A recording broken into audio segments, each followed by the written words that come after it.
Welcome to Audit the Audit, where we sort out the who and what and the right and wrong of police Probably not. Maybe? interactions. This episode covers unlawful orders, obedience to authority, and officer conduct. And It's is brought good. to us from the public record of the city of Keller, Texas. You can find a link to the original video in the description below. This is Before good. we dive into the interaction, I want to give a big thanks to the sponsor of this episode, Surfshark.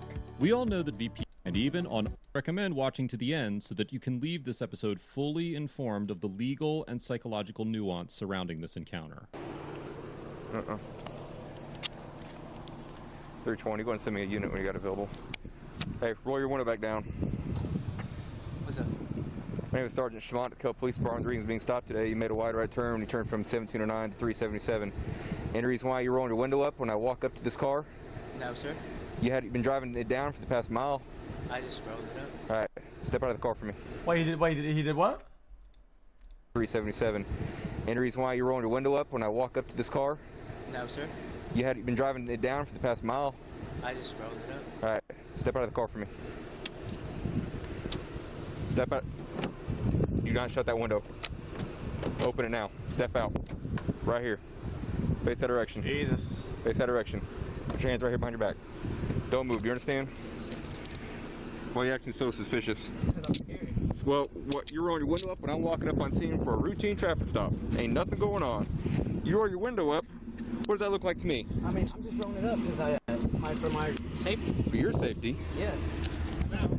Nothing. I rolled up my window. Take off. That's my dad. Yeah. I rolled up my window, 320. Give me unit code now. and he got mad because I rolled up my window. Step right here. I rolled it up. Back Separate your up. feet. Yeah. You're about to be arrested for blocking the roadway if you don't park and get out. I rolled. I rolled Park up my over window. there. You said I can. It's my right. You are interfering with my... Blocking the roadway. I'm pretty sure he can park there or stay there. Isn't he allowed to be right there? He's right next to the curb. job. You need to go park over there. I rolled up my window like you said. It was my right to roll up my window. No, it's not. Okay.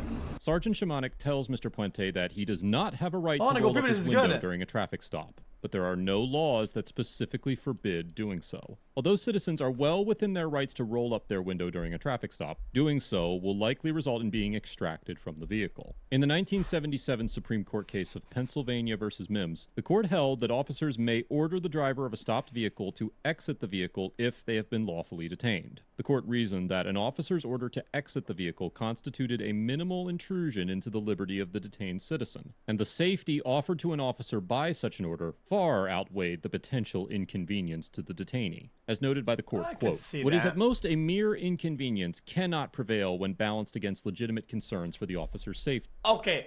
I don't agree with the officer in the video, but I think this is reasonable. Especially if you're in Texas and a lot of people have guns and From shit. Sergeant Shimon, Especially if your windows are tinted. You'd never know what can happen. You could just get blasted behind the window instantaneously and just, you're next done. perspective, Mr. Puente's decision to roll up his window may very well have appeared to be suspicious behavior, and the sergeant was well within his authority to order Mr. Puente out of his vehicle. All that said, Mr. Puente obeyed Sergeant Shimonik's order to roll the window back down and appeared to be peacefully complying with all of his requests. Once Mr. Puente began to exit the car, he attempted to roll his window back up so that he could lock his vehicle without the officer being able to see inside of it, and the sergeant orders him to keep the window down. Mr. Puente was under no legal obligation to obey the sergeant's order to keep the window down as he exited the vehicle, and it was not unreasonable for Mr. Puente to want to secure his vehicle before exiting it to speak with the sergeant.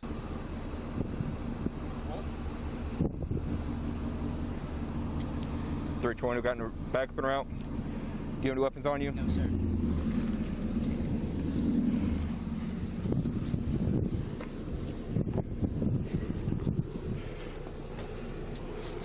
All right.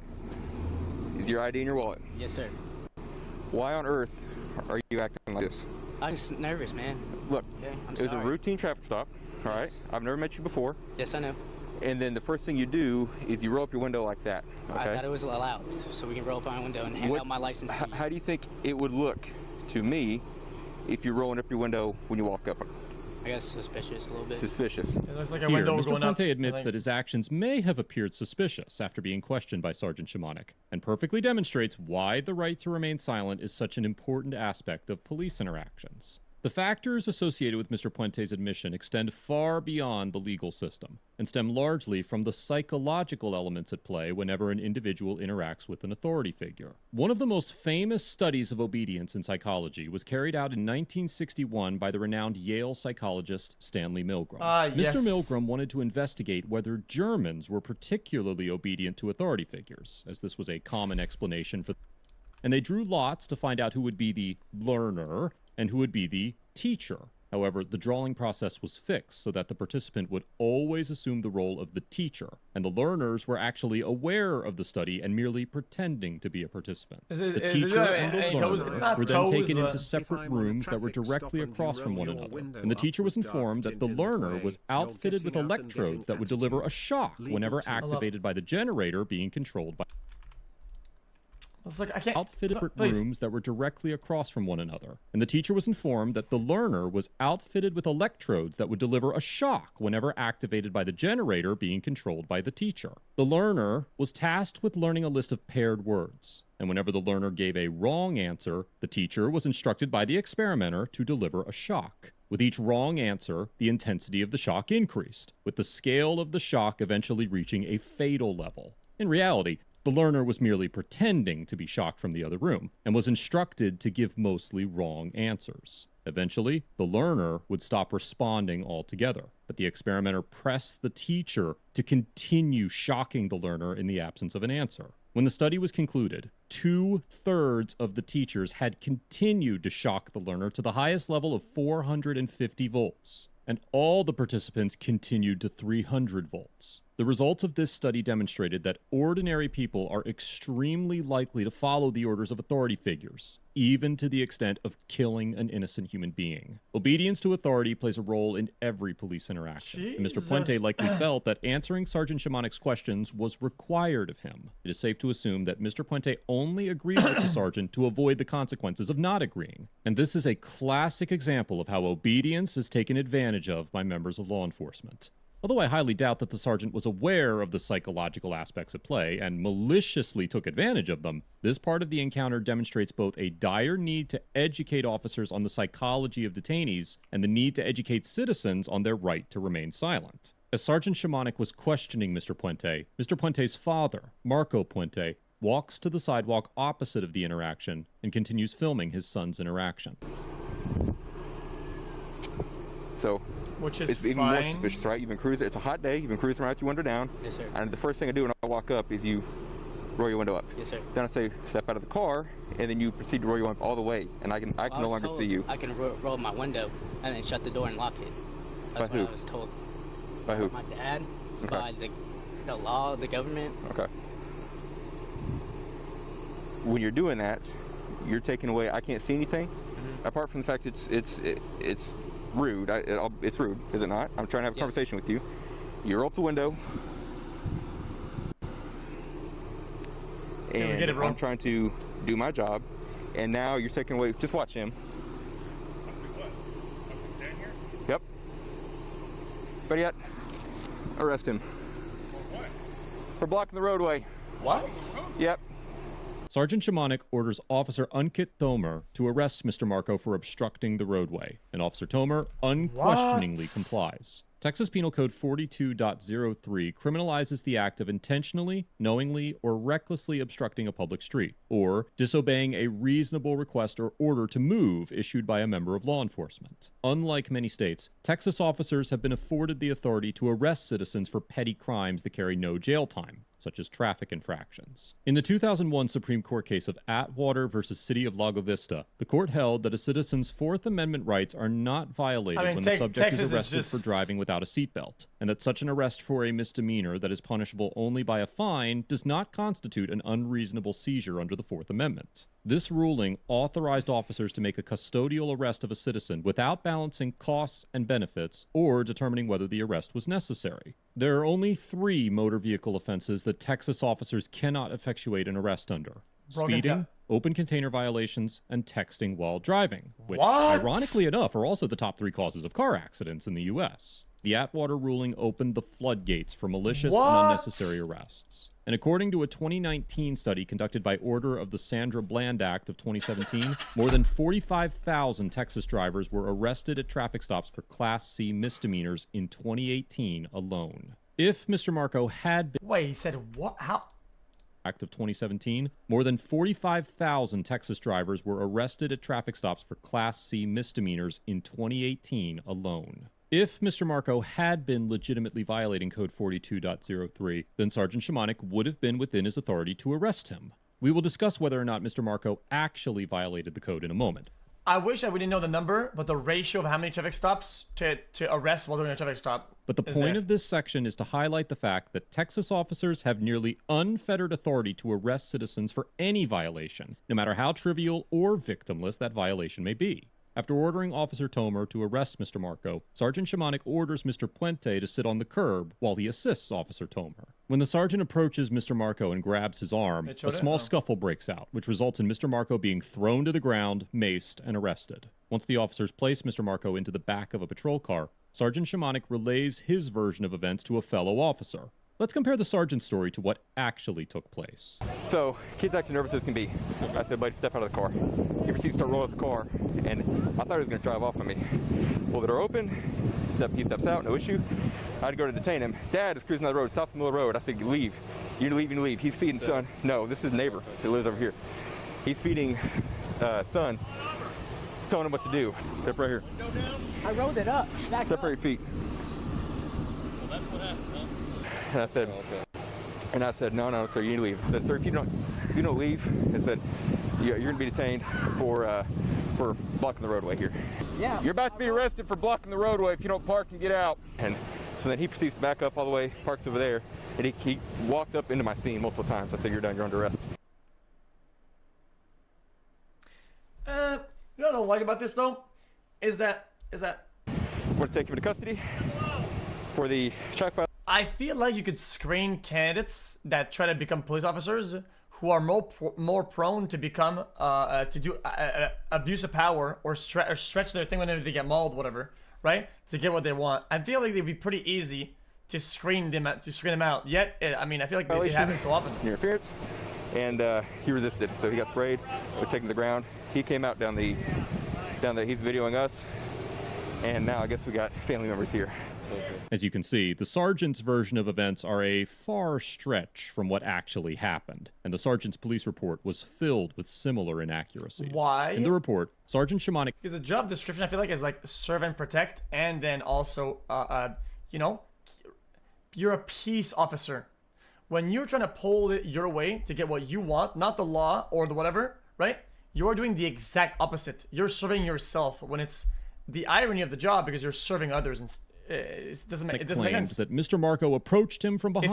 It's ironic. The video shows that was untrue. The sergeant went as far as claiming that he did not notice Mr. Marco's vehicle when it approached, and that it wasn't until Mr. Marco yelled at him that he became aware of his presence. The sergeant also stated that Mr. Marco refused to move his vehicle after being ordered to do so, and that he remained in the roadway for an additional 30 seconds to continue yelling, which is a blatant lie. The report goes on to state that, due to officer safety, Sergeant Shimonik decided to arrest Mr. Marco for obstructing the roadway and obstructing governmental operations. Texas Penal Code 38.15 is the state's obstruction law, and even if the sergeant's story were true and Mr. Marco was yelling at the officers, this code provides an exception for any interruption, disruption, impediment, or interference that consists of speech only, which renders this charge invalid. Sergeant Shimonik's malicious behavior does not end there. And once his lieutenant arrived on the scene, the sergeant recounted his inaccurate story to his superior and informed him that he intended to arrest Mr. Puente for the wide turn violation so that he could search his vehicle without obtaining consent or probable cause.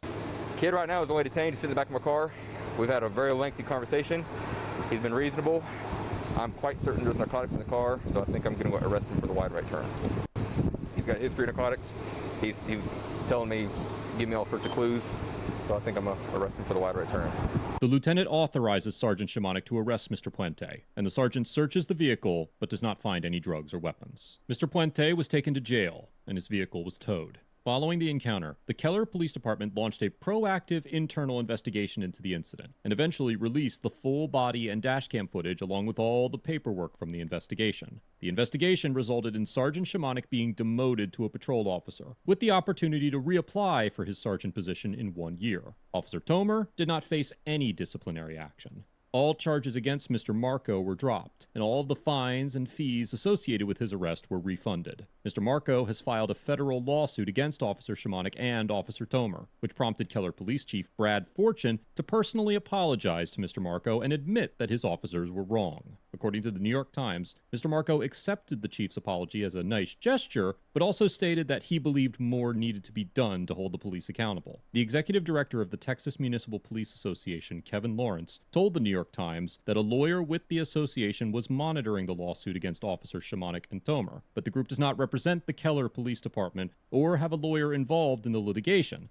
despite the fact that both of the officers were members of the organization. He ironically went on to say, quote, "This is one of those cases where I would say you may want to take a step back and not take the pleading at face value." At the time of writing this episode, the Keller City Council has announced a special executive session to take place on December 29th for a full briefing on the incident. And although that session is not included in this episode, you can find updates regarding the session's findings in the description below.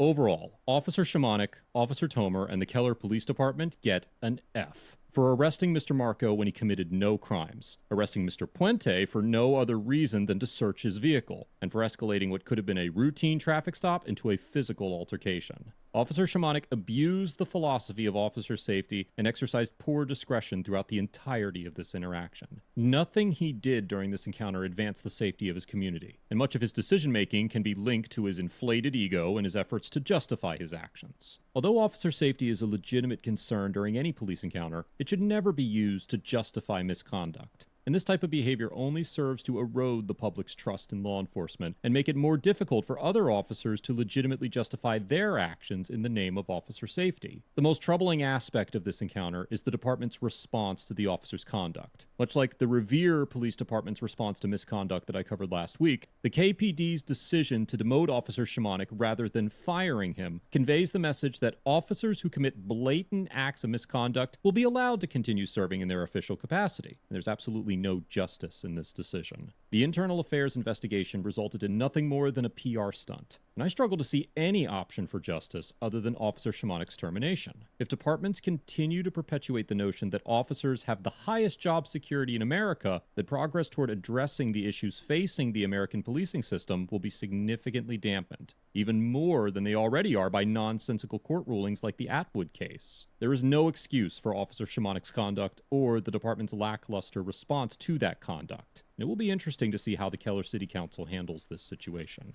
As for Mr. Puente and Mr. Marco, I cannot justify issuing a grade to their conduct, because they were both wholly out of control of every aspect of this interaction, and nothing they could have done differently would have made an impact on the outcome. There is very little to critique on the side of Mr. Marco and his son, and that's mostly due to the fact that they did not have an opportunity to contest Officer Shimonik's conduct. While it is true that Mr. Puente could have exercised his right to silence, his reluctance to do so stemmed from a well-established psychological ineptitude that was arguably out of his control. Mr. Puente was cordial and cooperative throughout the encounter, and despite being obviously mistreated by the officer, he complied with all of the officer's orders. I commend Mr. Puente for remaining calm and collected, and refusing to allow his emotions What?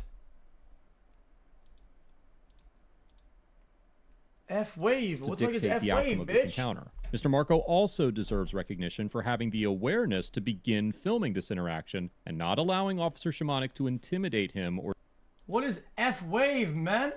discourage him from recording. Nothing Mr. Marco did violated the law, and the department confirmed that by dropping all of the charges against him. Mr. Marco had no time to react to Officer Shimonik's decision to arrest him, and it makes sense that he would be somewhat resistant given that he was not able to process the logic of the officer's orders. Mr. Marco went from peacefully exercising his First Amendment right to record the police to being maced and arrested in a matter of seconds. And, instead of making an effort to reason with Mr. Marco, both of the officers jumped straight to physically restraining him without any legal justification. I have no doubt that Mr. Marco will fare well in the courtroom, and I commend him for following up this encounter with the proper legal action.